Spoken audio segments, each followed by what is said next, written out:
Well, good morning. Happy Father's Day to all the fathers out there. I appreciate every single one of you. All the mothers who are fathers as well. Shout out to you guys too. There's mothers who are fathers. Today's a pretty cool day. I gotta get my notes out, but I was in Hebrews this morning, and I was reading about, just because it's Father's Day, I found a verse that's about fathers, and it's in the, I want to read it in the Passion Translation. It says, our parents, in the New King James Version it says fathers, but in Passion it says parents. Our parents corrected us for the short time of our childhood, as it seemed good to them. But God corrects us throughout our lives for our own good, giving us an invitation to share his holiness. Now all discipline seems to be painful at the time, yet later it will produce a transformation of character, bringing a harvest of righteousness and peace to those who yield to it. So be made strong, even in your weakness, by lifting up your tired hands in prayer and worship, and strengthen your weak knees, for as you keep walking forward on God's path, all your stumbling ways will be divinely healed. And so this morning I kind of wanted to talk about healing. That's something that, we all need, right? Like, we all have wounds. Like, some of us have scars, right? Like, anyone have a scar on their body anywhere? Yeah. I have a scar on my, I hide it under my watch. It's on my left wrist. I actually got it from cracking open a coconut improperly. And, it was bleeding. Like, it wouldn't stop bleeding for like an hour, it seemed like. And eventually it went away. But it was kind of funny. It's a coconut, cracking a coconut.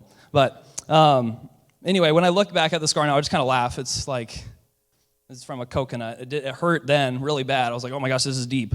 But now I got a fun story about it. With that being said, we all have scars, right? Like, whether that's on the outside or on the inside on our hearts. Some words hurt more than others, or some wounds hurt more than others. Some are bigger than others. Some take longer to heal, and some reopen every once in a while too. Jeremiah talks about his incurable wound in chapter 15 of Jeremiah. I can only guess he's feeling this way because of the fact that he has this intimacy with the Father that not many possess in a wicked generation. Sound familiar? Anyone? And is simply not accepted. He's being persecuted, and nobody wants to listen to God's word. And Jeremiah is doing his best to stand in strength, but sometimes you get so beat up and so wounded that you just have to cry out and ask God where he is sometimes. Like, sometimes you get to that desperate moment. So Jeremiah's feeling all woe is me, asking God why through all this pain he's gone through, like, where is he? Why hasn't he silenced these wicked people? But God responds in such an amazing way in verses 19 through 21. This is how the Lord responds. If you return to me, I will restore you so you can continue to serve me. If you speak good words rather than worthless ones, you will be my spokesman. You must influence them. Do not let them influence you. They will fight against you like an attacking army, but I will make you as secure as a fortified wall of bronze. They will not conquer you, for I am with you to protect and rescue you. I, the Lord, have spoken. Yes, I will certainly keep you safe from these wicked men. I will rescue you from their cruel hands. So that was really cool. Like it says, return to him. So if you're hurt, sometimes you go to the wrong places, but you return to him. That's the first step. Then he will restore. God fills in those gaps. If you got wounds in your heart, if you're returning those wounds to him, he's going to fill in those gaps. And this is huge. So you can go around, like, if you get hurt in your heart, right? And, when you're hurt, sometimes you go to the wrong places, like I said. You can go talking to, Chatty Cathy, Little Debbie, Jack Daniels, you name it. You can talk to Karen. But sometimes talking through your pain is healthy, but eating and drinking, not so much. I'm guilty of going to the cookies when I get a little wounded. But sometimes when you just talk to talk about your pain, it's like slapping a Band-Aid right on that wound. And let's see, where was I? It's like slapping a Band-Aid right on your wound. And it's happened to me. Like, you talk to someone, just, oh yeah, I went through this. Woe is me, pity me.